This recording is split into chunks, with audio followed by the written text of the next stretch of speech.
Ce show dédié pour l'élévation de l'âme de Claude Ben Simon Zechrono Levracha, la question de Raphaël.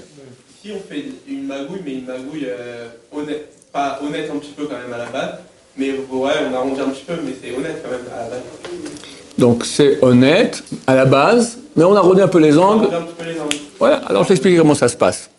C'est marqué, beaucoup de gens se posent la question. Je vois beaucoup de gens qui font de la magouille, ils font beaucoup de choses mauvaises, mais bon, on va pas tous aller en enfer. La Gemara dans Hérouvine répond, oui, elle dit l'enfer il est immense.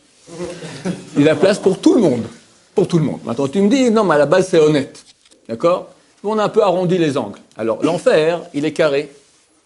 Maintenant, chacun il a une cellule carrée. D'accord? On le met là-bas dans un bain chaud, comme ça, etc., des chaudrons. Bon, c'est imagé bien sûr. Celui qui arrondit les angles, alors on lui arrondit les angles aussi. On enlève les angles du bain chaud, il a un bain qui reste tout rond. D'accord? Il ira en enfer. Arrondir les angles, ça ne sert absolument à rien. D'accord? Alors, simplement, ça se peut même que ce sera plus grave. Il y a une Gemara terrible dans Traité Betsa, page 17. C'est écrit comme ça. Quelqu'un qui n'a pas fait Eruv Tafshilin.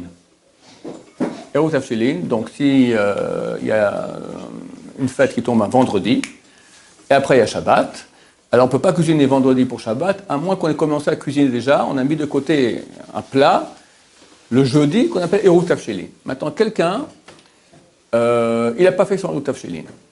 Et il fait comme si il cuisine pour Yom Tov, pour vendredi, pendant le vendredi, pendant Yom Tov, mais en fait, il est en train de cuisiner pour Shabbat. C'est-à-dire qu'il dit, moi, maintenant, je veux préparer mon repas de Yom Tov, de vendredi. Et il fait à manger il cuisine pendant Yom Tov, ce qui est permis, mais il fait 4 fois plus.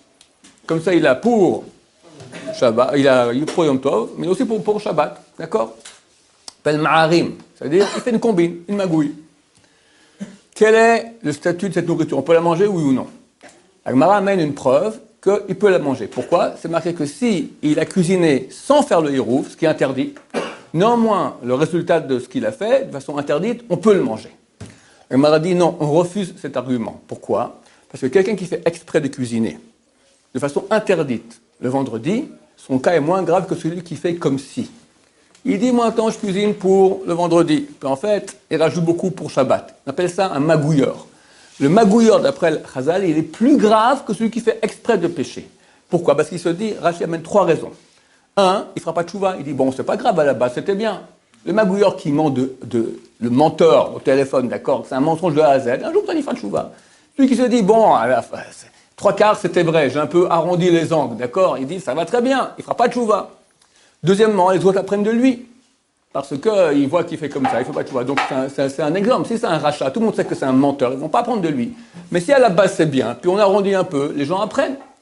Et troisième raison, il ne fait pas de tchouva, les gens apprennent de lui et la Torah est déracinée. Les gens vont croire maintenant que c'est une chose qui est permise. Ça ressemble au deuxième argument. Quoi qu'il en soit, pour répondre à ta question, c'est plus grave ainsi que s'il ment de A à Z. Parce que les deux sont un mensonge. Au moins, quand il ment de A à Z, quand il ira dormir, ou à Yom Kippour, il fera un peu de tchouva, et puis il va se dire, il faut que j'arrête. Tandis que s'il continue comme ça, il peut faire toute sa vie et dire, je suis un type honnête. Et après, la facture, mamma mia. D'accord? Dieu nous en préserve. Baruch Adonai, l'olam, amen va amen.